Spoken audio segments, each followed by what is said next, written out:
Like to call to order the Saugatuck City Council meeting for June or July 28th, 2025. Pledge of allegiance To the flag of the United States of America and to the republic for which it stands, one nation, under God, indivisible, with liberty and justice for all. Can we call the roll?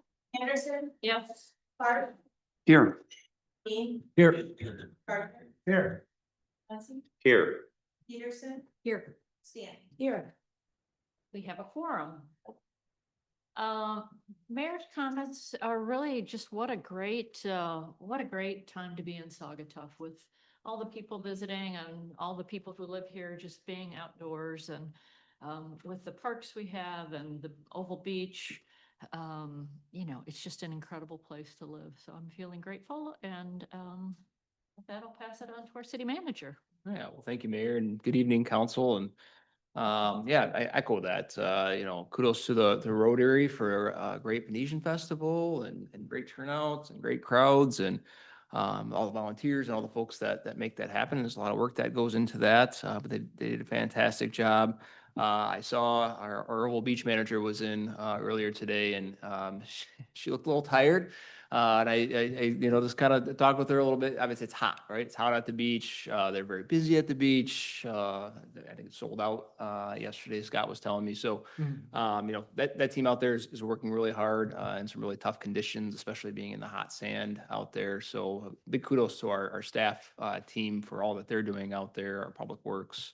We're also out in the elements and still getting the job done.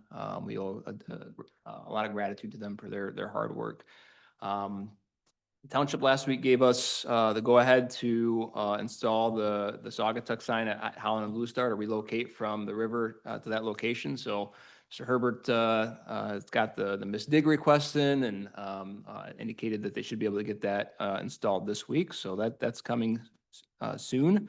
And then last week we had I had the opportunity to join with our Planning Commission chair, the chair of the Zoning Board of Appeals, the mayor, and then our vice chair of the Historic District Commission to interview 6 folks who are interested in being our next director of planning and zoning. We had a very, very talented field of candidates, some from out of state, some from other parts of the states. We're really impressed with the applicants.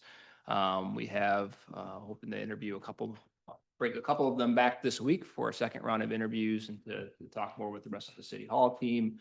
And then kind of tour the city and talk a little bit more with me one-on-one. So working hard to fill that. Luke's last day is at the end of the week. We're going to miss him, but we're working diligently to get his role filled as there's lots of planning and zoning work to be completed. So go ahead. Great, thank you. Agenda changes. I would like somebody to make a motion to add Commissioner Lubbers as a guest speaker. I'd like to make a motion to add Brad Lubbers to guest speakers for Allegan County. Second. Voice vote, all in favor, say yes. Yes. Yes. Any opposed? All right, motion carries, which takes us to. Madam Mayor, I have a agenda change. All right, I move that agenda item 14C, Historic District Commission appointment, Helen Baldwin, of term expiring 8/1/28, being removed from consideration at this meeting. This motion is made considering the applicant's ongoing legal issues with the Michigan Department of State, which may have a direct impact and material impact on the subject matter under review.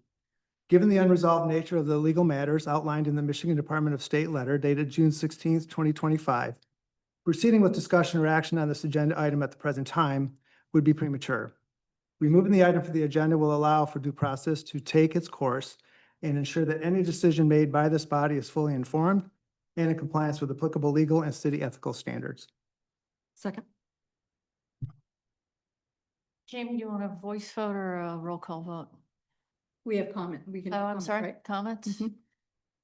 Yes, Chris. Madam Mayor, I support Councilmember Gardner's motion, but I agree it's premature. Based on the letter dated June 16th, as the contributors to EPIC are registered as expenditure committees, the the notice said that there is evidence sufficient to determine that there may be reason to believe that a violation of the act has occurred. And they're given until October 24th to respond. And the determination may be resolved by the response. And it's certainly accurate that no determination of guilty or innocent has happened. It may all be resolved in the response of October 24th. I hope the determination is removed and we all move on. But again, why are we going forward with this now when the state is waiting for a response? My only reason to support a motion to withdraw is because the state is waiting for the response to resolve the determination one way or another. Let's let it play out. Anyone else? I would just remind everyone about the US Constitution and the 14th Amendment that guarantees due process for all individuals. Agreed. I will make some comments. I sent everyone a email earlier today. Was brought to my attention last night that Mr. Gardner had contacted Tim Straker to ask him to withdraw the nomination. And in keeping with our process, when someone makes a complaint about ethics, I met today with our city attorney and the city manager. The Department of State's, and I take ethics violations very seriously, regardless of who makes them or who they're against. The Department of State's investigation is ongoing. It is not clear how the issue will be resolved. And so far, the only investigation of which the city is aware relates only to Epic, not any individuals. Qualifications for members of the HDC are established by the city code, which only requires that an appointee be a city resident. No other city rule, regulation, or policy would disqualify Helen Baldwin from being appointed due to her connection to an expenditure committee that is under investigation by the state. Vacancies in the HDC must be filled within 60 days by the council as required by the city code, and Helen was the only candidate for this position. It is ultimately up to city council to determine whether Helen is a good fit for the job based on the criteria in the selection policy and other reasons the council deems relevant. For me, the decision to recommend her and to go forward with a vote this evening is based on her interest in the position, her experience in serving on city committees and boards, and recommendation by the HDC chair. Again, in my conversation with Mr. Whitty and Mr. Cummins earlier today, there was nothing that Jake flagged that would create a problem with us appointing Helen to HDC. And Jake, if you would like to, given that we're having this discussion now versus later, add to that, I'm happy to have you weigh in at this point. Yeah, I think you hit the high points pretty well, and I'm happy to answer questions as needed. My assessment of this is not that it's something that the council has to treat as irrelevant, but it's not something that would require the council to discount an applicant for appointment to the HDC. So the city code, the city's boards and committees, selection policy, the ethics policy, none of those documents would discount out of hand an applicant based on these circumstances. So it really is a policy for choice for the city to make. If moving forward, this is something that the council believes renders appointment inappropriate under these circumstances. Any other from Chair Gregory? Jacob, you read all the documents that were pertaining to the charges against Epic? Yeah, And, I did, that's correct. Paperwork with the state, the filings, you read all those? Well, let me walk that back. So I saw a letter from the Department of State Right, I'm aware of that. that was forwarded to the city. And that letter was dated June 16, 2025. Right. That's the documentation that was shared with me. But other than that, no, you haven't seen any other documents or anything else on this? Okay. So, but from what you're seeing, nobody has been incriminated, right, other than Epic? Yeah, so the complaint itself is just between, it's titled Truster v. Epic. No individual members of Epic are named. And the letter from the Department of State is addressed to the registered agent of Epic. I haven't seen any letters from the Department of State indicating that there are complaints or investigations or remedial action being requested from individual members of that committee. Madam Mayor. Yes. So when it says that, given that the candidates, and I'm quoting from the letter, were the only contributors and beneficiaries of EPIC's campaign activities, highly likely that the candidates coordinated with EPIC in violation of Section 24B. Based on the above, the department concludes that the evidence is sufficient to determine that there may be reason to believe that a violation of the act has occurred. So I'm not sure, because it's talking about for sure the candidates mentioned, but But it's using the word may be or.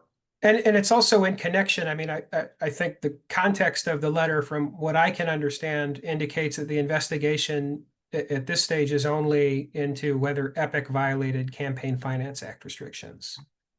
So it's possible that Epic did something in relation to those candidates that the Department of State is going to find actionable, or maybe it will be resolved informally depending on what action is taken. But my statement that, you know, there's no independent investigations or ongoing matters that I'm aware of that is individually, for lack of a better word, targeting individual members of Epic. I mean, that's true regardless of the references to those members in this letter. Madam Mayor. Yes. Mr. Whitty, what's your experience in this area of the law? Campaign Finance Act violations? Yes. It is not an area that I regularly practice in. Okay, thank you. The only other comment I would make is, you know, and I did read the email. Thank you for sending that to everybody. There's a lot of information in that email, a lot of legal rationalization for the decision that council can move ahead. What I'm appealing to in my motion was right and wrong. There appears to be some wrong here. It's in due process. It's working its way through this process that's in the letter. Why would the city put itself in a position of appointing an applicant who's under a suspicion, as explained in the letter? I hope this all works out. I hope that the answer is that the state receives information that they don't have that would change their determination. That point has not yet been reached. They have until October 24th to reply to the accusations that are made in the letter, and actually accusations of determination. So I just ask, why would the council put itself in a position of appointing a candidate or an applicant who's under the suspicion when we don't have to do this? Anyone else? All right, let's call the vote. Is the voice vote? Okay, so all in favor of accepting the motion to remove that from the agenda, say yes. Yes. yes. All opposed, say yes. Yeah. Opposed, yes. Yes. Okay. Opposed. Okay, so let's do that again. People who, Russ, can you recall your motion? So we're, Certainly. I mean, just the short part. I of it. move that agenda item 14C, Historic District Commission appointment, Helen Baldwin, with term expiring 8/1/28, be removed from consideration at this meeting. This Okay, motion, yeah, I think that's good enough, thanks. So all in favor, say yes. Yes. yes. All opposed, say no. Or No. No. No. Motion fails. All right, let's move on to guest speaker. Brad, thanks for joining us this evening. Nice to be with you. Nice warm evening. Nice to be in here in the air conditioning. Have a few things to report on real fast. The last week, we have received word that that our grant that the County Road Commission has applied for the Lakeshore Drive extension south of here has not passed round one of their testing. So that was a $7.2 million ask. Federal grant. So which, and I don't know off the top of my head how much total was spread around the country. But 2 projects in Michigan got funded. They were both in the Detroit area. So, and the grant was administered by the Department of Transportation. So read into it what you will. It wasn't accepted. So, but there are multiple rounds of the grant process. So we're not out of the woods yet. And we've also contacted Heising's office and all of our state reps and senators in Lansing, Nesbitt's office, you know, to try to ask them, you know, in their budget processes, if there's any money that's available that they could kick in to help us out to do this project. So go back up a little bit. Total project cost for this road extension, which is about a quarter mile in from Lakeshore Drive, is about $9 million. So Sagatuck Township has agreed to kick in 250,000. And I believe the county has agreed to match some also, once a grant is cured. So, but then following that, all of the engineering, environmental studies, easements have to get procured. So there's a long ways down the road in the process, but that is where we're at right now. So we're just waiting for, you know, and the biggest reason is if you talk to Chief Janik, they are deeply concerned, especially for the people that live on the south side of the washout, that if somebody had a cardiac arrest incident, that ambulance will not get there in time to try to save them. So, and if a house is on fire, you know, fire department, you know, for public safety concerns. So the faster they can get there, the better. And that's one of the biggest reasons why we're looking into doing this. Anyway, that being said, Okay, can I ask a question or Yes. comment? So the washout's been what, 40 years? 88. 88, okay, a little bit shy of 40 years. I'm one of the few people here with memories of actually being able to drive down Lakeshore Drive and bike and walk. There's others here too, but that was a much less densely populated area south of that point back in that day. Not anymore. Not anymore, correct. So you allude to it, and I'm sure the chief is, you know, got it all mapped out. That would seem to me to be a compelling reason to make this happen because of the growth. And I understand the township's put a moratorium on development down there out of concern for some of the issues that have Correct. arisen. Yep. Is there anything that we could do to help in this process to, Contact your senators and representatives and ask them to kick in some funding for it. That's about what we can do. And we've done the same through our lobbyists through the county, but you know, they're in the budget process, but you know, the more people that contact them about it, you know, like they say, the squeaky wheel gets the grease, right? You know, so, you know, and you make a compelling case, you know, these are all good reasons, right? You know, that can be understood, but you know, it's whether it gets done and accomplished in Lansing is a good question, or in DC, right? So, but yeah. No, yeah. thank you. Tomorrow, July 29, we have our regular FEMA exercise for the reactivation of Holtec or Palisades nuclear power plant. So there have been 2 practice drills previously, and tomorrow is the actual FEMA graded exercise. So that's what we get graded on as a county and how we may respond to a radiological event that may occur. And the same has to happen to Van Buren and Berrien. So that's tomorrow. There's a new equalization tool. It's called Value Base. In the last year, this has been piloted. It's an AI tool. So some people have different ideas about AI. Is it good or is it bad? Is it probably a little both? But in this case, they've been piloting it for a year, testing it out, and it's been fully implemented to assist, and I put emphasis on the word assist, assessors to help them in the valuation process for tax purposes. So,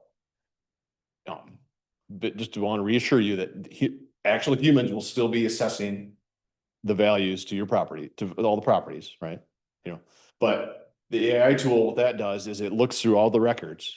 So Greg, if Russ has a house with 4 outbuildings, right? And then there's satellite map that shows you have 3 because 1 got demolished. Well, they'll come back and say, well, this is incorrect. This needs to be adjusted. You may pay less taxes. Or if you have more, you say this is wrong, you may pay more, you know? So, and this is a tool that can be used through computer modeling and going through all the data that can make it a lot faster for the assessors to do this, to correct errors and fill in the gaps. So, and I think the other thing we got, reported to us, we have passed our county audit for last year with flying colors. Highlights 20% fund balance and 92% pension fund. Liquid pension fund. So we're very good, very good, numbers, no problems, no red flags. So we're good to go for next year. So, any questions? Chris? Madam Mayor, thank you. Thank you so much for coming Mhm. every time and talking to us. That really helps. I'm so pleased to know that you've got a lot of flush money because actually we talked to the police when they were here and Mhm. according to Sheriff Frank, Mhm. he said that there was not any cutting done to the Marine Patrol. There And wasn't? help me with this. That's what I heard. That's what he said. What he said? Yeah. Okay, So we Okay. just anticipated moving smoothly forward. okay. Thank you. I apologize if that was a incorrection. That was what was reported to us. He said. He did say they thought they were going to get it. Okay. Said that there was a grant and he hadn't told him about it, hadn't told you about it yet. my Right. Understanding. Right. Well, they hadn't told us. Okay, all right. It's- Good. Yeah, the challenge that we heard was getting deputies to fill Yes. the open shifts. Okay. That was the challenge. Well, like I said, apologies if there was a misstatement or I was incorrect. Lack of That wasn't. information, I think. I But, don't think they had told you. Okay, thank you. Thanks for coming. Thank you, Brad. All right, that takes us to public comments on agenda items only, starting with people in the room.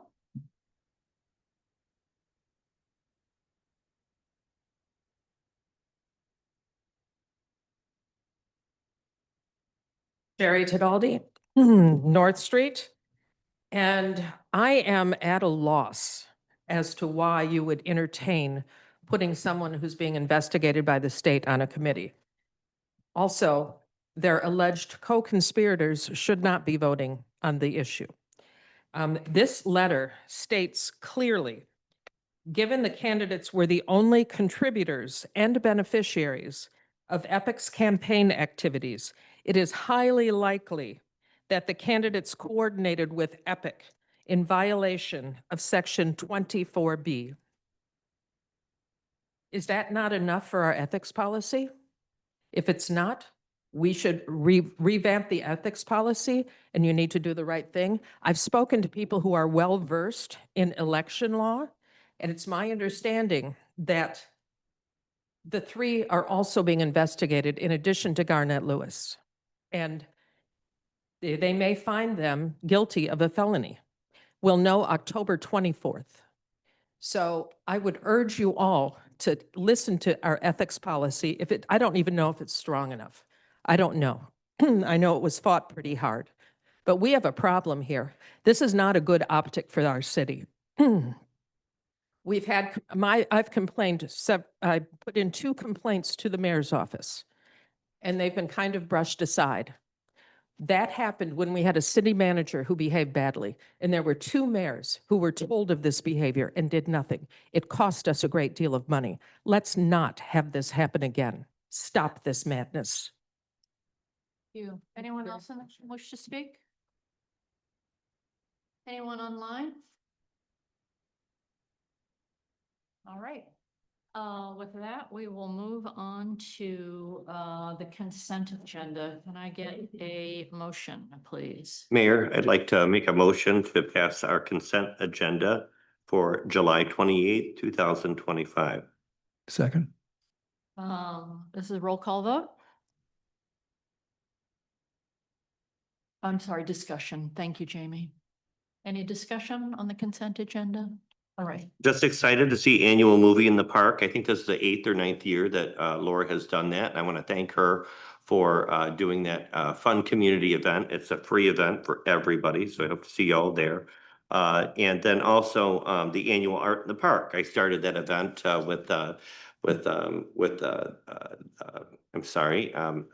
Anna Donahue several years ago, and it's been gaining speed, and it's become a great attraction over the, I think, 6 years now it's been going on.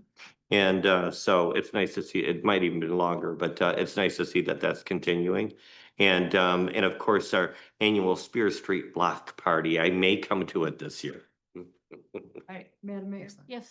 I want to just thank Ryan for stepping up here. I look at this on top of everything else that is going on and just say, let us know what we can do to help you. I appreciate that. Thank you. All right, roll call. Anderson, Yes. Clark, Yes. Dean, Yes. Gardner, I abstain because I'm the applicant for the block party. All right. Muncy, Yes. Peterson, Yes. Dan. Yes. Motion carries. Okay, staff reports. Brian, anything you want to add to your comments earlier? Any questions for the city manager? All right, treasurer's report. Any questions on what Nikki provided?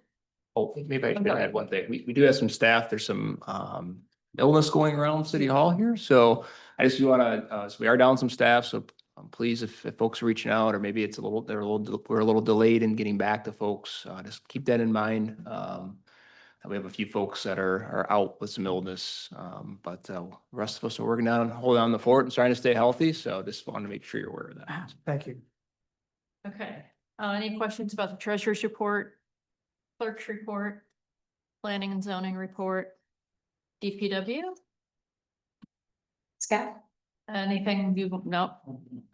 Police report, we got a lot of stats there from the sheriff. One thing that Sergeant Haas asked, he tried to kind of present their information a little bit differently this time. He wanted, was open to feedback if you like this better than just kind of a simple rundown of the number of incidents, if you thought this was better, about the same, if you had any preference. Chris? I think he's doing better. You Okay. know, I think any little bit that we can get and once we run through all of this, take a look at it and see if it answers the questions that I need when I get hit up with something. Sure. Thank you. Yeah, and I would just add that I appreciate the sheriff and the undersheriff and the other deputies that were here for our workshop. The fire district has set a very high standard for expectations around metrics. So I think that's where, I mean, and again, we talked with them about that when they were here, and they acknowledge that their tools are not as good as what they could be to make reports and do everything that we see the district do. So that's understood, and so we'll continue to move forward. But the fire district has set a very high bar for literally anybody that reports information to this council. So kudos to them for the work that they've done. Great. Any questions on the engineer report? All right, that takes us to boards, commissions, and committees, starting with Mr. Fox at the fire district. And Fox, thank you. Continuing in that vein, thank you for those comments. I have precious little to do with personally with getting that data. And it's not cheap. The chief was behind a major investment, third parties to get the information, and then Eric Kirchert, I always blow his last name, is very adept at putting together the reports, and he's kind of hard time on that and on other things. So, but it's a matter of focus. Part of the chief's thinking is it's, as you guys know, it's hard to hold anybody accountable if you haven't got data to confront them with, whatever data you all think, or whatever measurement you all think is important, needs to be made on an ongoing basis, whether it's the water people, the same deal. I mean, you measure in life, you measure those things that are important. Everybody knows what their 401k balance is. And, those are the things, in these venues you need to keep track of. So and I know the chief has had conversations with Sergeant Haas. Sergeant Haas saying things like, we're making him look bad. We're not, the fire district is not about making anybody look bad. It's just, Not a competition.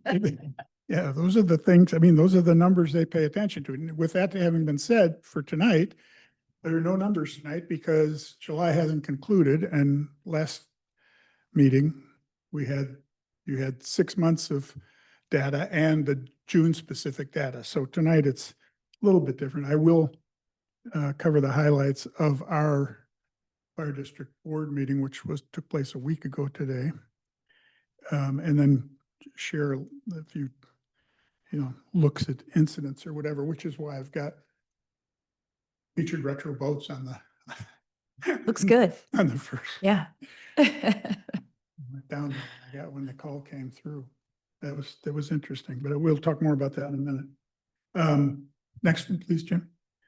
On cost recovery, the district received a little over $10,000 related to the Blue Star, where the guy drove off the side of the bridge and the high school kids rescued him or whatever. But it was a big event, knocked out a telephone pole, streets closed and all the rest of that.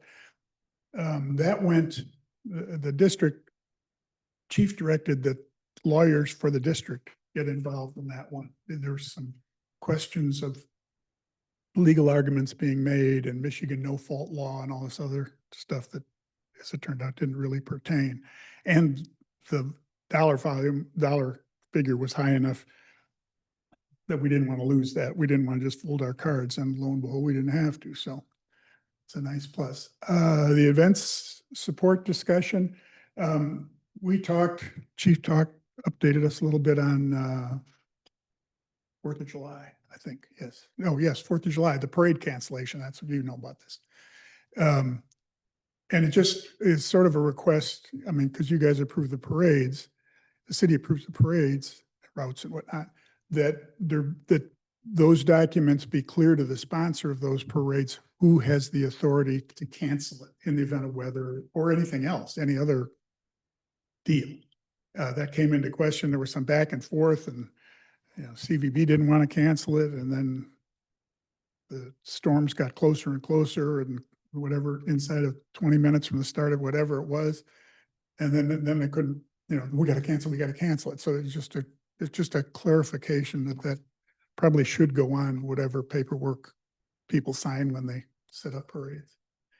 We now have a new most dangerous intersection in the fire district. It is at Blue Star and 64th. Oops. Where the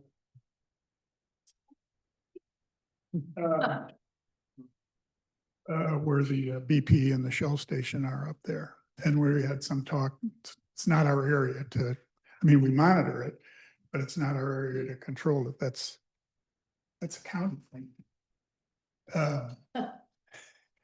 But there are a lot of peculiarities to that intersection, the angles of the roads, early turns into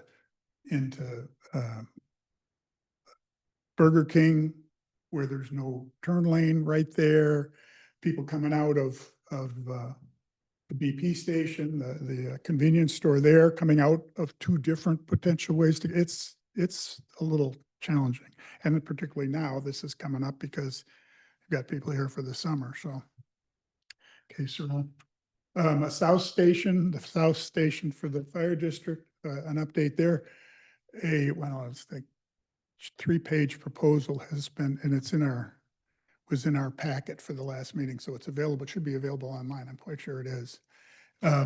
Was approved and forwarded to Douglas officials. I think Kathy North says it goes first to their building committee, who we've met with already once. And then on from there, it is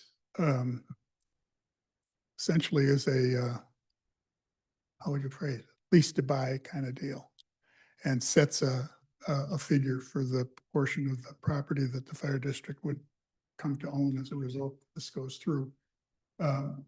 There are, and I don't think we'll see what Douglas has to say. Up until now, we haven't had a lot of bickering about bits and pieces of this. What remains unclear for us, and we're proceeding on at least 3 angles of attack that I can think of, is obtaining funding to accomplish this. So, and there are ways to do it. There are multiple ways to do it, and have pluses and minuses and so forth.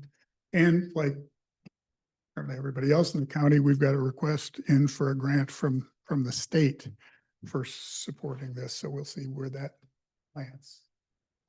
The sheriff's office, this is just a minor updating thing, but I put it up there because it puts action to the chief's view of the fire station or stations as sort of central emergency resource centers for the community.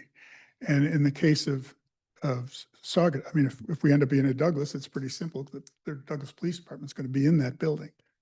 They're in fact, we're building the garage part of it right now. But here in Saugatuck, the law enforcement is this county sheriff. And in terms of working together, the sheriff's officers, deputies and whatnot, Sheriff or Sergeant Haas are well aware of the facilities being available to them for breaks, cooling or what have you. And they came and requested the use of the lot there for a second reserve officer vehicle. So there are now would appear to be two Allegan County Sheriff Squad cars. One of them, the second of which is on the farthest slot closest to Blue Star Highway, hopefully applying the presence that police cars tend to do in terms of getting people to use the brake pedal. So that's in place. They also asked specifically if they could use the department and the internet connections, so forth, department to download their body cam videos at the end of their shifts. And arrangements have been made to make that possible kind of toward the end of the day. And the same thing with battery recharging and phones and computers and whatnot. And finally, we had our election for officers, and they remain the same as they have been for the last two cycles. Jane Verplank is chair. Eric Beckman is vice chair, and yours truly is the secretary. And a good-looking secretary he is, let's be honest. Next one, please. Continuing on, just a couple of quick things. The Life EMS ambulance seasonal repositioning continues. If you've driven by from whatever it is, 2 to midnight or 2 to 10 p.m. During the ambulance is generally there. If it's not there, it's out on a call. So it's in the community, which oops, one more.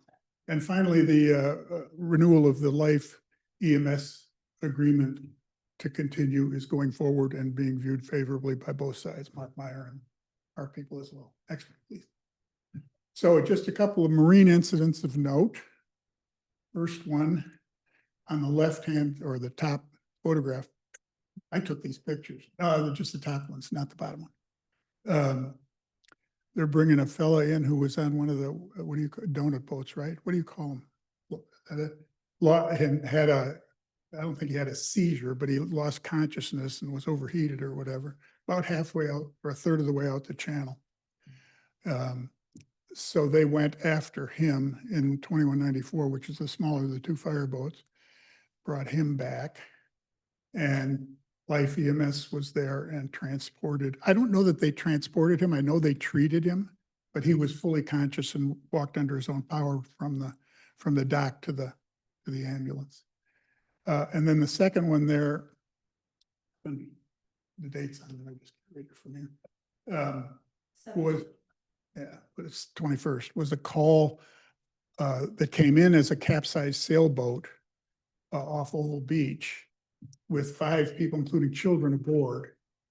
And the same fireboat answered that call, as did the county sheriff, using a 4-wheeler to get to them on shore. There was apparently a pretty stiff wind out of the northwest, and it ended up blowing the boat closer and closer to shore. So I don't know. I don't think they towed the boat back, but provisions were made to secure the boat, and nobody was injured. Everybody successfully rescued or whatever. It kind of, it's like, I had once a long time ago, had a conversation in here with questions by the things back in budget times. Do we really need the fireboats? Well, chief's response, because I've asked that question myself in the fire board. Do we, those are expensive. Do we really need the ladder truck? It's $1 million truck.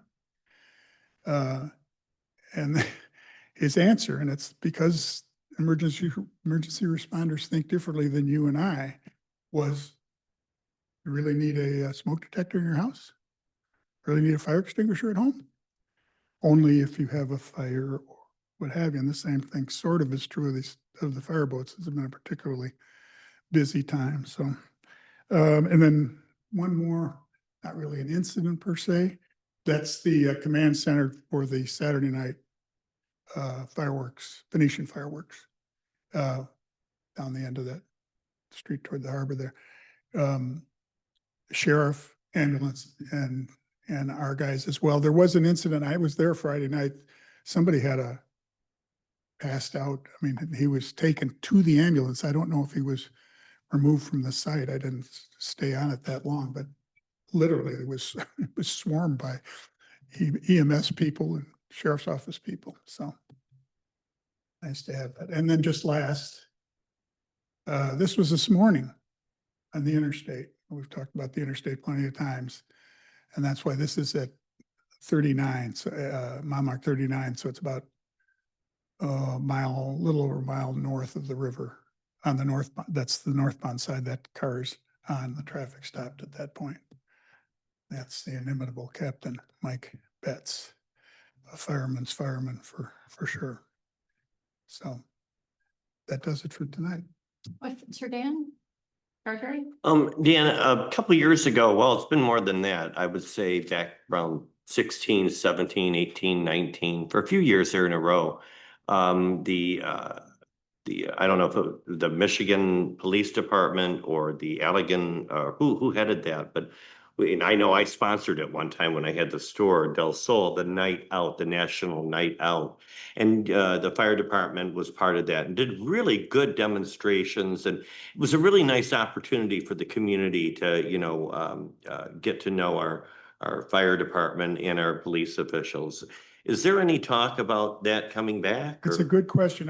I need more information, but what I do know, because I asked that the first time it didn't appear on the annual deal. Yeah. And that was because it's rotated within an area. So like Fenville had it, or Holland gets it, or whatever, because it's a nationally sponsored deal, and there's money, I think, or at least authorization coming from there.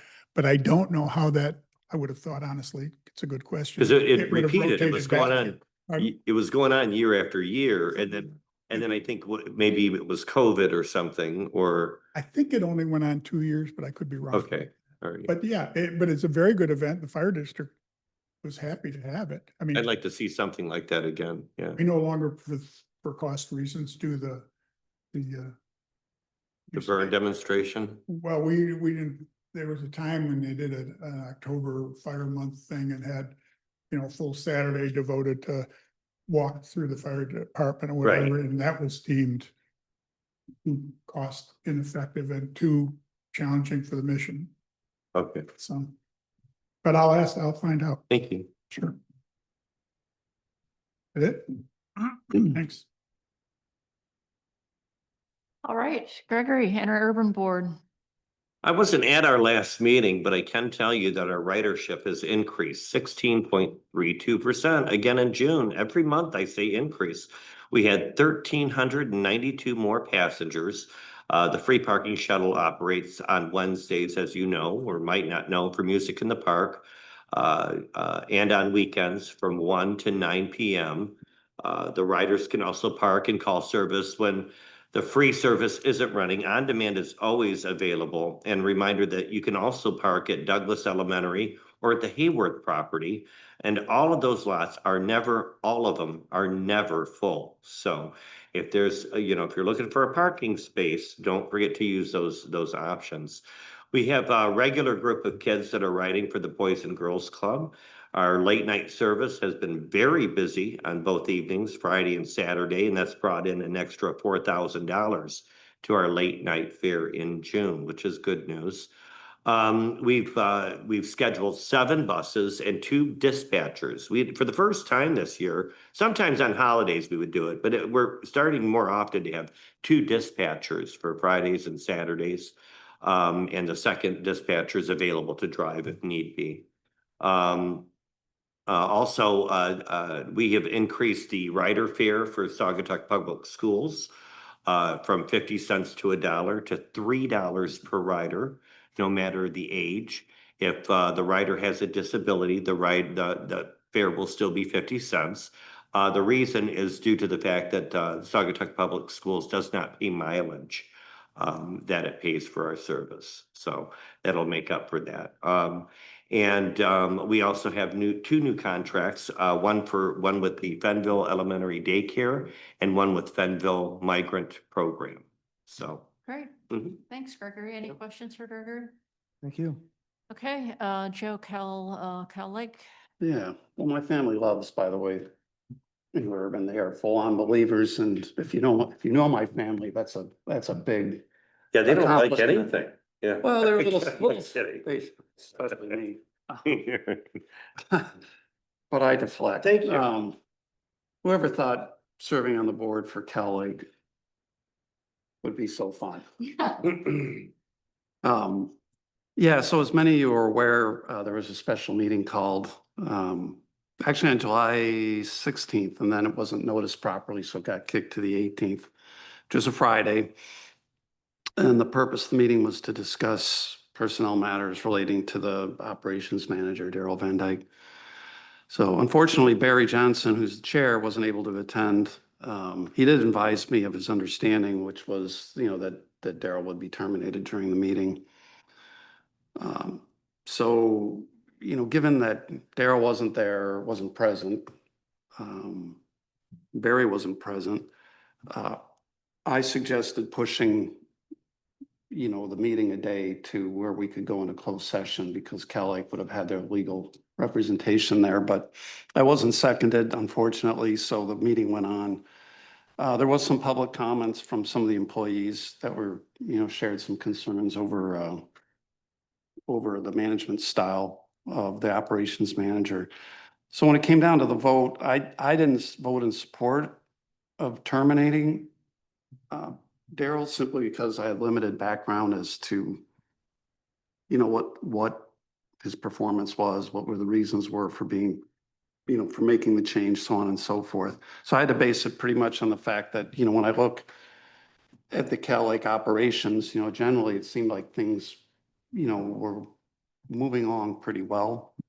The state regulators seem happy and financially there were really no issues. So, I kind of had to balance,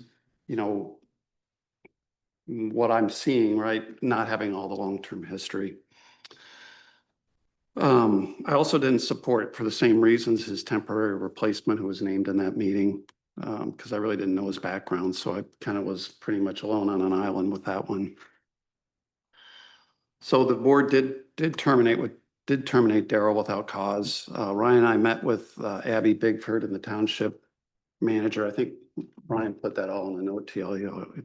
I'm being repetitive, I apologize, but so it seemed like there was a lot of work that needed to be done, in terms of outlining what the transition plan and strategy. So Monday was our regular meeting. We spent a lot of time discussing the different roles that Daryl performed and making sure that we have coverage. The interim manager pretty much was there and talked about his specialty, which is more on the operations side. And we had some of the back office people in just to try and make sure we were covering both ends of the spectrum. So unfortunately, in that meeting, Barry Johnson also stepped down as the chair. So Abby Bigford, who's the vice chair, now took over, and she's the current board chair for Cal Lake going forward. We kind of talked about all the back office tasks, some of which that Daryl was, pretty much on his own was handling. But we tried to make sure that we had coverage over everything from billing, HR, accounts receivable and payable, and then field services, of course, were being covered by Kaz, who's the new temporary operations manager. So on top of all this, Cal Lake staff voted to unionize. So we had some representation there to kind of help talk us through the coming negotiations, and on top of all of this are going to overlay, and we're going to take up a lot of time. So things are a little chaotic, but we're hoping that it'll calm down in the months ahead. There's some time sensitive things that we still need to address. Audit reports just came in. So not having Daryl, there's a big gap there in trying to validate the auditor's responses and what have you. So we're trying to work through that. Anyway, questions? Yeah. if I may. Yes. Have we determined that, the interim manager has the appropriate certifications? He does not. We did, Fleece and Vanderbrink were at the meeting and they did offer up consulting services with members that do have the appropriate licensing and didn't think that there'd be any issues. There'll be a cost associated with it. You know, and obviously the job rec's going out too to try and find a manager with the appropriate licensing to get in there as soon as we can. Any other questions?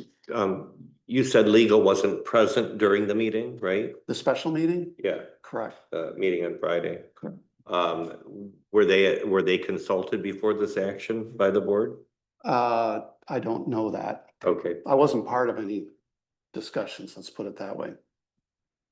interesting. And Thank you. I Joe, believe there was some interaction between some of the board members, but I wasn't a part of any of that. Okay, My understanding was they were on the agenda, they were going to be on the agenda for Monday. The agenda was delayed because they needed the minutes from the special meeting before they could publish it. great. And so once this happened, there was no need for any special, closed session, so there was no reason to have legal there. At Okay, least that was my understanding, so. okay. with Barry stepping down, I missed who you said who is now the chair, Abby Bigford? Abby, from the township. Yep. And then, so now there is an opening, is that, No, Barry's gonna stay on. Okay. Through He his is. term. okay, But there'll obviously have to be an election now or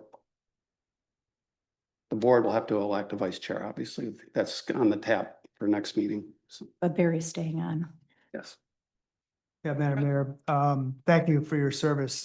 Cal Lake Board is usually not that exciting. Having been there a number of years myself, it's not Come on normally over. that exciting. We'll It's not that change your exciting. opinion I on had, that. yeah, thank you. I had breakfast with the city manager last week and we talked a little bit about this situation. I've got extensive experience out there on the board in service to that authority. So if I can be of any resource to the council or anything that might be able to help, and Barry Johnson's been there for a number of years too. As a matter of fact, Barry filled my seat after I left. So I appreciate the service. Applying for the operations manager? No, I'm not, don't have the certifications, but I think the point to be made here is that the operations continue. Issues are taken care of, reports of outages or whatever are taken care of. So the real issue here is to make sure that we fill the position with someone who has a certification, which is going to be a challenge. And Fleece and Vanderbrink, my understanding, is going to be able to do that on an interim basis at a cost, of course. So just the public can, remain assured that the water remains clean. The poop will go away from your toilet off to somewhere to be treated. All that's going to continue to take place.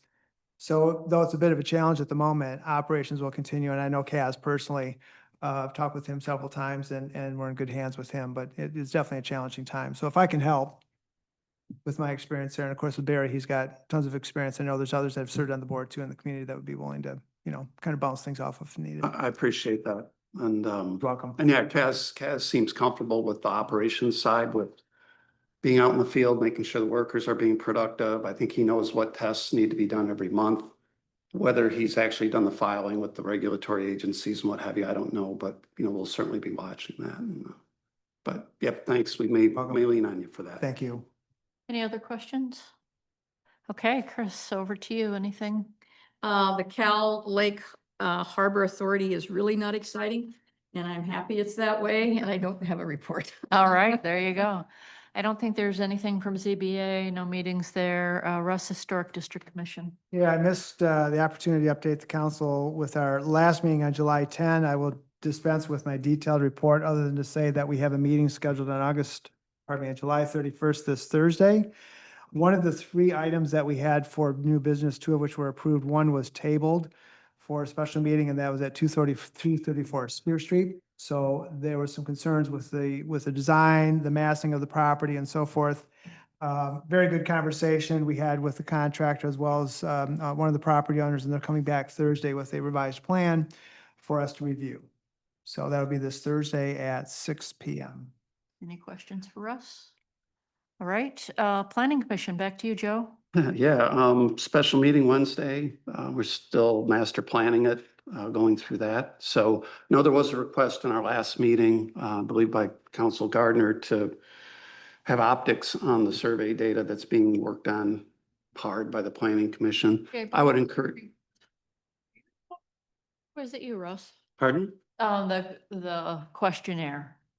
Never The mind, doesn't survey. matter. it doesn't matter. My point is I encourage you, everything's in the minutes. I encourage anybody who wants to go over them before they're published, before the survey goes out. You'll have the most updated. Yeah, it has Any been questions? over to me. Yeah, it was me that asked. I I'm didn't. sorry then. Quite lengthy, I will say. The Quite survey, lengthy. there it Yes, is. quite lengthy. So settle in when you take it. Thank you. Lauren, PPW. Yeah, I don't know if Scott, you want to say anything, but we talked about the hiring of the new project manager. This is fantastic. There was 130 applicants and 8 interviews, and Michelle Gibson will be starting on August 4th. I don't want to take this away from you. It's okay. This is No, you're really okay. exciting news. Really excited to have Michelle. We had some really good candidates apply for the administrative project coordinator position, and I'm very much looking forward to having some of the administrative support at Public Works. So she starts on Monday, and very much looking forward to that. Yeah, we were Still excited in about it. progress. We still have a couple more positions to fill, which we're making active moves on. I went through 50-something resumes today for a Oval Beach manager position, which is a hybrid position at Public Works as well during the off season. And then, Chad Bauman had accepted a position closer to his home by Kalamazoo. So we kind of knew that was coming. We jokingly referred to him as our Parks Department.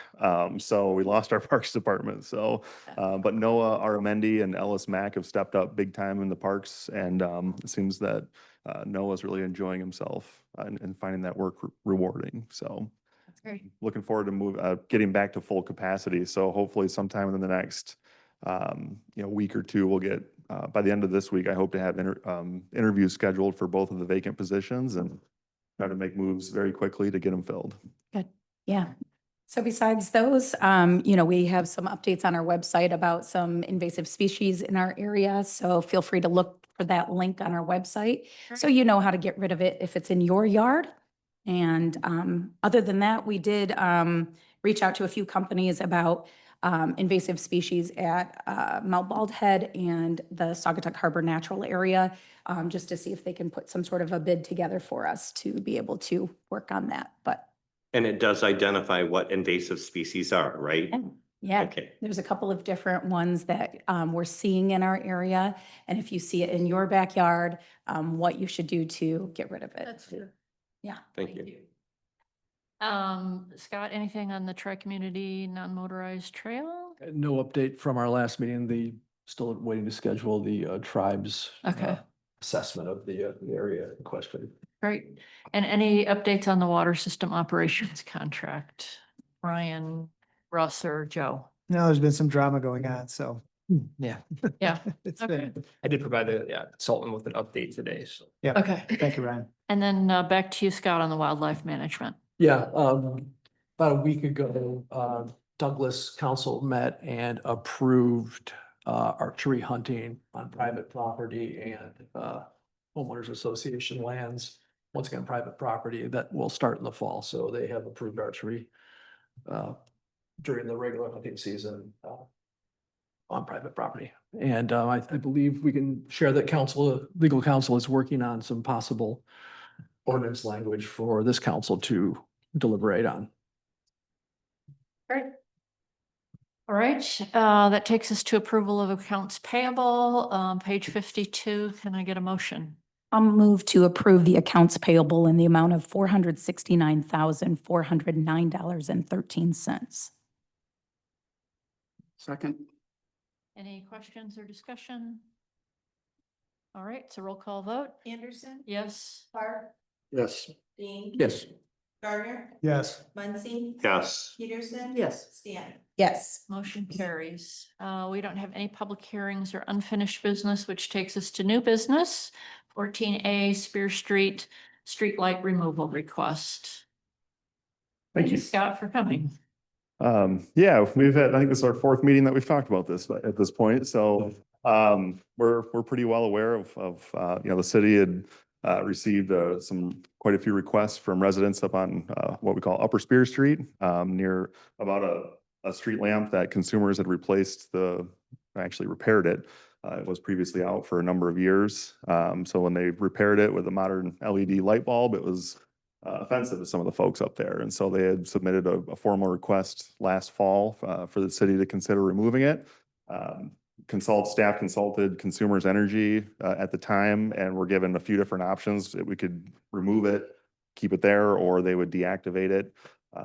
And so we had agreed that we would deactivate the light, thinking that that was going to happen any day. Unfortunately, after reaching back out to Consumers Energy, they made the determination that they would no longer provide the deactivation service. So they came back just due to very little use of that service. So they came back and said that we'll do one of two things. They would either remove it, which would be a cost of $500, and then it would also reduce our flat rate fee for the streetlights that we pay based on quantity, or we could leave it there. So brought this back to council last week, Wednesday, and I think the general consensus was that folks were more in favor of outright removing it. We also, during the meeting, had a couple of the residents that offered to step up and pay for the $500 to have that removed. So for your consideration, it's not in the motion, but we could add that, removal of the light contingent on the residents contributing that $500. And that 500 was an estimate, so it's not the exact figure, but, and then also too, that would, by removing it, it would reduce the bill by roughly $11 a month. So, not a huge savings there, but it's something. Okay. And then, just to kind of set the expectation, I reached out to consumers and said, okay, if council does decide to remove the light, what kind of a lead time are we looking at here? I know that they've been waiting a very long time for this removal. And so they came back and said that the lead time would be around 6 to 8 weeks for removal of it. So, please don't expect, if this gets approved tonight, to remove it. It's going to be a little bit longer. So, All right, any questions for Scott? Mayor, Yep. I'm going to go ahead and make a motion to have Consumers Energy remove the street light located near 555 Spear Street, streetlight ID number 188348, contingent on payment from the residents who have promised. For a second? Second. All right, this is a Discussion. discussion, right? After you. Thank you, Councilmember Clark. I'm going to remain in opposition to this as I was before because of the original city staff recommendation that we not do this without a policy to guide us. This is going to set us up for some other conversations. I would also encourage people to come down to Lower Spear Street between Holland and Butler and take a look at I think it's called a cul-de-sac light, which was installed right across the street from my house, to see the difference of that, how that will make the street less bright, reduces light to the second floors of homes. It's actually benefited my home. We had blackout curtains in our second floor because of the original LED light. So that's an option. And I would I know we've discussed this, I would encourage the city to come up with a light policy going forward. So it's inevitable that someone else is going to ask for this, that we have a policy to guide decisions. I would also not recommend that the citizens pay for this. This is a council decision. I think the council should be paying, the city should be paying for the removal of that light, not the people that offer to pay for it. That just sets up, I don't think that's the right situation. Any other, Joe? Yeah, I don't think we should charge for this. I mean, we're recouping, I know it doesn't seem like a lot, but that's, we're 4.5 years, we're going to pay for it. Why are we charging the citizens for this or the residents for this? So I appreciate their offer, but I think it's I do a too. responsibility. Right.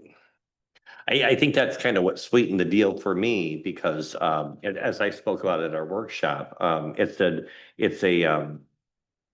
it's kind of a one-off, and I would be very lenient to have any other streetlight removed. The fact that it hadn't worked for how long was it? 20 years or something like that?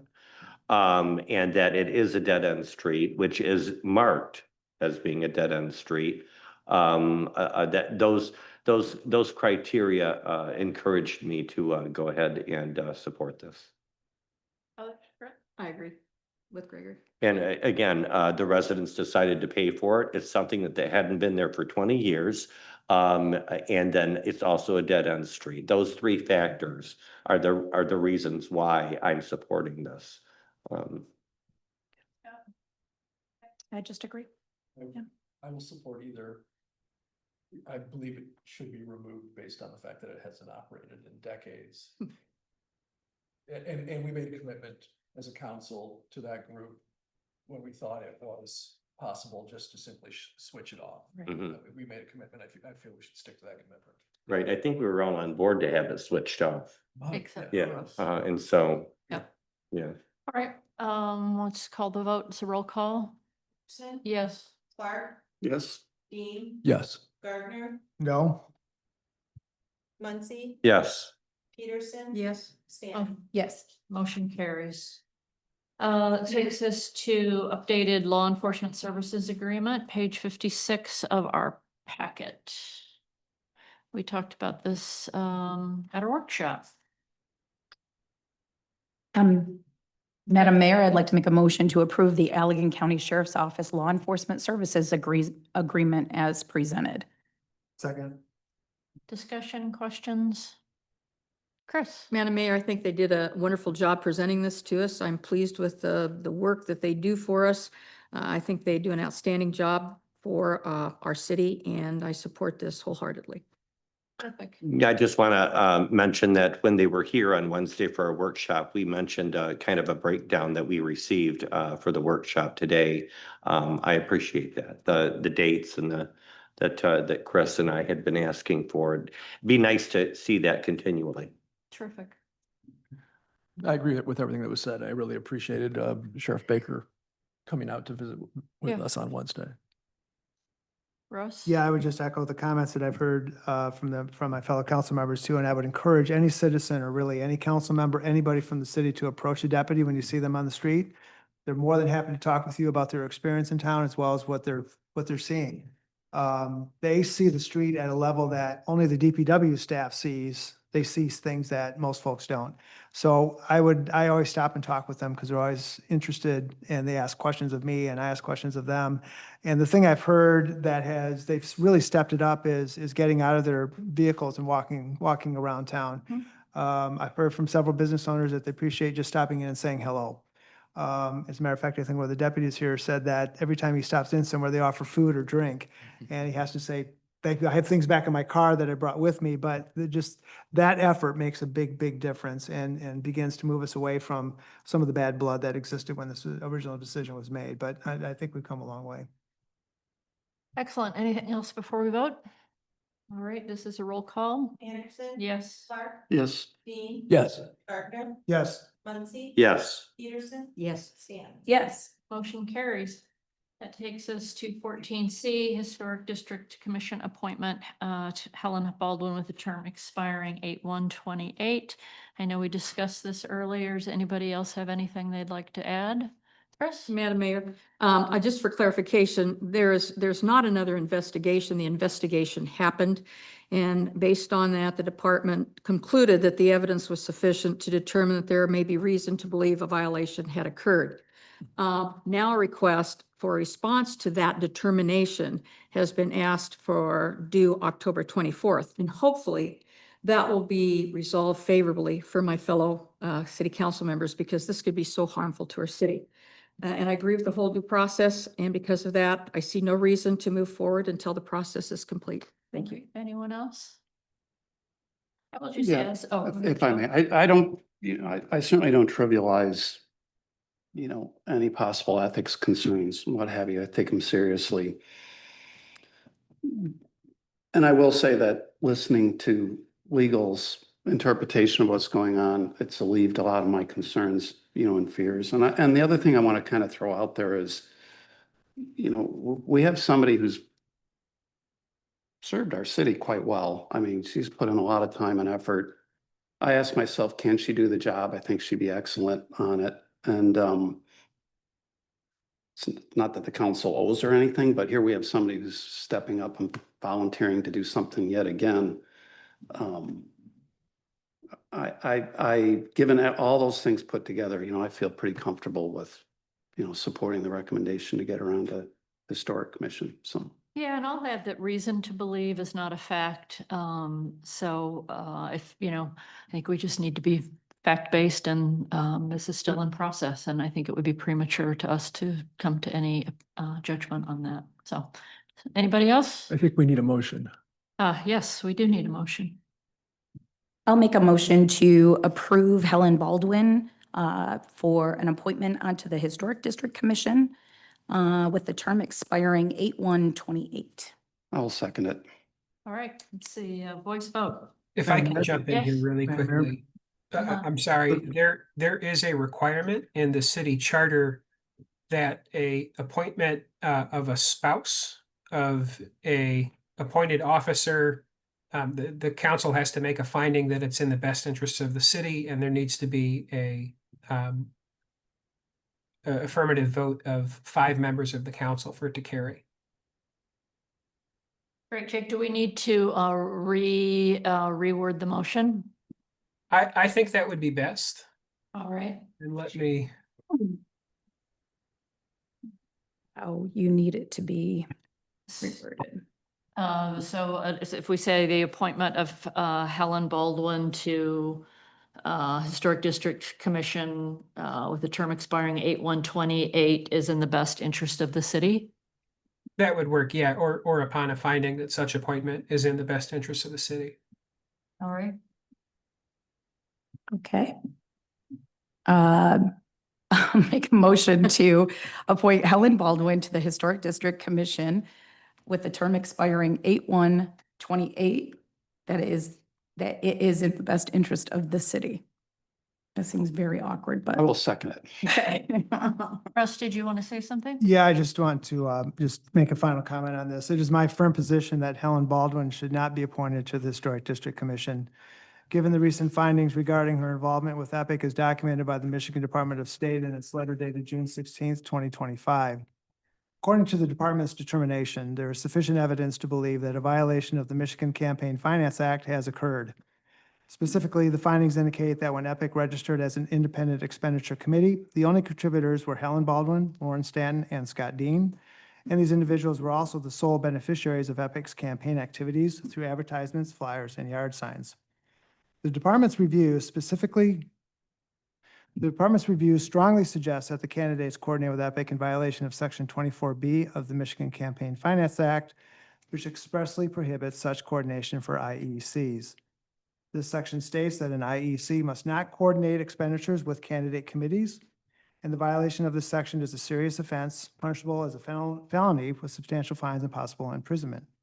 The department concluded that there may be reason to believe that a violation of the act has occurred and has outlined potential criminal and civil penalties, including referral to the Attorney General for prosecution if the violation cannot be resolved informally. Such a determination reflects a profound disregard for the rules and integrity required of individuals serving in public roles. Given that a likely violation of state election law has been established by competent authority, appointing this applicant to the Historic District Commission would be in direct conflict with the city's ethics policy, which calls for adherence to the law and the highest standards of ethical conduct among its employees. Proceeding with her appointment under these circumstances could undermine public confidence in the commission and the city's commitment to ethical governance. For these reasons, I strongly urge that Helen Baldwin not be appointed to the Historic District Commission. Okay, I will add to that, the Department of State's investigation is ongoing. It is not clear how that issue will be resolved. And so far, the investigation it only relates to EPIC. Madam Mayor, again, it's not an investigation. The investigation happened. They've asked for, the determination has been made. They're asking for a response to the determination that will show new information that will resolve the determination. But the determination is ongoing. Yeah. Yeah, Mayor, if I may, I'd Okay, I'd great. like to speak. Yes. I've served 3 terms on this council, and every time I serve on this council, I take an oath to the Constitution. So I did it previously when I joined the Army. And, you know, I take the Constitution very seriously. And when people start to prosecute individuals in our community when they have not been charged with any crime, their 14th Amendment rights are being violated. Also, the First Amendment allows free speech and determined that campaign contributions are free speech under the First Amendment and protected by law. So I would caution everyone, particularly those who claim that someone is being investigated by the state, to be very careful because you are moving into defamation territory. So I would urge caution when you make such claims. To talk about Ms. Baldwin's qualifications to serve on the Historic District Commission, I know we've got the chair, Mr. Straker, on. I believe he supports this. Yeah, support it. You know, did anybody think that Rotary was a good event? I mean, the Venetian Festival was a good event? I heard nothing but good things about it. Helen Baldwin's on the Rotary. Helen Baldwin was one of the critical leaders that made the Saugatuck Venetian Festival the success that it was this past weekend. The reason we have Saugatuck Wilds Natural Area, the formerly ignored and abandoned airport property, is now a park. That's because of Helen Baldwin. So I firmly support this nomination and will vote yes for her appointment to the Historic District Commission. All right. Madam Mayor? I would say that this has nothing to do with qualifications of former Councilmember Baldwin. And in what we have said, both Councilmember Gardner and myself, are direct quotes from a letter sent from the Secretary of State's office. And all we are saying is that this is not finished yet. Let due process play out. And then after everything is said and done, then we can make a nomination and proceed from there. I completely agree that this is in process and we should let due process play out, and I support it, and I'm going to call the vote. It's a voice vote. All in favor of appointing Helen Baldwin, say yes. Yes. All opposed? No. No. Gregory, what was your vote? I voted yes. Okay, motion carries. With that, we get to public comments.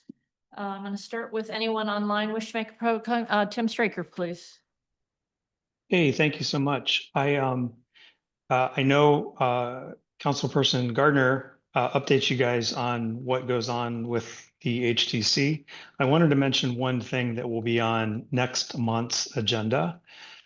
We've talked for some time about exploring new signs at the entrance of our town. And because the CVB does such great work, I wanted to mention this and make sure it was on the record for the application for the next meeting so folks could take a look at it. I wrote a little brief, creative brief, and sent it to Andy Dahl of Concept A with some ideas or a strategy of how to maybe explore updating or amplifying those signs, because it's been something that the commission has wanted to do for a year or two now. So I only bring it up tonight just so that it's on the record, because I think it's so important, the work you guys do to advocate for tourism. And I think the work that the CVB does is really clear. It's really consistent. It's really well done. And I feel like Douglas and Saugatuck are working really well together on this. And I think this is just sort of one more drop in the bucket of consistency. So I just wanted to mention that that will be on the agenda in August. Thanks so much. And thanks for all you guys do. Great, thanks so much. Anyone in the room wish to make a public comment? All right, that takes us to correspondence. I trust everyone had a chance to read that. Council comments. Chris, we'll start with you. I will echo what the mayor said earlier about just being able to live here. The Venetian Festival was fantastic. Our grandsons were here from Nebraska and they didn't want to go home. So it was wonderful. Well, who wants to go to Nebraska? But that's beside the point. Anyway, it was wonderful and I'm so proud of everybody that put it together. Great. Russ? Yeah, I would echo those comments. Venetian was great. The weather even held off so we could hold the fireworks and the boat parade. I do want to mention that Sunday, July 27th, I visited Oval Beach. kind of something I do after church, just to drive out there, see how things are going. And the line was all the way back to Park Street to get into Oval Beach, which is not unusual this time of the year. The beach looked, once I made it, it took about 20 minutes to get in. The beach looked great and it was busy. And when I got up to the point where Linda, the beach manager, was actually helping kind of manage the traffic, she was directing people that paid cash to get their sticker and they could go off to the left and get in the park. And the people that were paying via card could go up to the gate. The fact that Linda was out there, the manager was out there managing traffic and making this visitor experience as positive as it could be was just very appreciated, because it was hot, and to be out there with, you know, people that are probably getting impatient in their cars was just wonderful to see. And I just thanked her and I said, please thank the staff, because the beach looked great. Everything was looking good. You know, people were parking correctly and they could access the beach easily. It just looked like a great time at the beach. So I just wanted to, just want to thank the staff out there for the work that has to be done. The other thing that was happening is on the way out, a car had stalled, overheated at the bottom just by the dune grass exit ramp. And the reason I'm mentioning this is because there was a mother that was outside with her phone, obviously trying to reach someone. The cell signals there are spotty at best. So I walked over and talked with her, and she was trying to reach her insurance company to get a tow truck to come out. And I said, tell you what, I'll go up there. It's better. I'll walk down to the beach manager. We'll have them contact someone to help you out. And they actually, Linda contacted a deputy who's out at the beach to come and give water to the family while they were waiting for someone to get some help. So just interesting how things play out there. And we should be super proud of the staff that's been working out at the beach to make this a great experience for everybody. I do think we should have, after season, we should have an Oval Beach debrief. That is a critical operation for the city. It's one of our big revenue generators to support all of our parks. And though I saw a really good experience on Sunday, I know there's probably some things we want to talk about, maybe what went well, what didn't go well over the course of the season. Have our manager here, have the superintendent of DPW, have the city manager kind of weigh in on what he's heard. And let's talk about how things went. I think that would be a great conversation to have, just a workshop item, and see how things are, and get some feedback from folks, and try to make this just the best experience we can. Thanks, Lauren. So I just want to echo the comments on Venetian Festival. Big thanks to the Rotary Club for taking this on, and all of the volunteers. There were so many volunteers that made everything happen, from Friday to all of the events that went on Saturday as well. And the fireworks were fantastic. But also, just in general, I mean, what a display of our incredible community, and those who go ahead and step up and help out in all the ways that we need them to make it a family-friendly event, but also all the people that come in with bringing their friends and relatives in town. It's just a really great event. And also, just a mention, we're coming up on August, and many of the businesses in town will start losing staff. So just be patient, and if you have guests in town, be patient, because by mid-August, we start to lose all of our college students, and a lot of our high school students go back to sports and that sort of thing. So be patient in August, because a lot of the businesses struggle with staffing halfway through the season. Thank you, Mayor. Once again, in addition to my comments on Helen Baldwin and her leadership role with the Rotary, I want to thank all of the Rotary's leadership for a really successful Venetian weekend. And I would like to single out two volunteers in particular, and those are Max Dean and Mary Eiley. That allowed their husbands to take advantage of a really good weather window and take a boat up to the Straits of Mackinac and do some boating around Mackinac Island and the Les Chenaux Islands, which if you haven't been to that part of the UP, it's an amazing part of our state. I mean, it's great here, but we are blessed with so much great water in this state. So a big thank you to our two spouses, Maxine and Mary, for letting us escape Venetian weekend. She sell your room for the weekend? No, but Good, because it's against our short-term rental policy. The test for you. I can't talk about who was parking in my driveway or who was using my boat slip during Venetian weekend. Jamie, don't. Yeah, okay. Want to echo the sentiments for the Venetian weekend. It was absolutely wonderful. It was the first time, and I want to say at least 20 years that I did not volunteer for Venetian Festival. The reason being I had a big wedding to put on the 5th, so I was at the flower shop late doing that. However, I did have enough time at 9 o'clock to be one of the judges for the boat parade.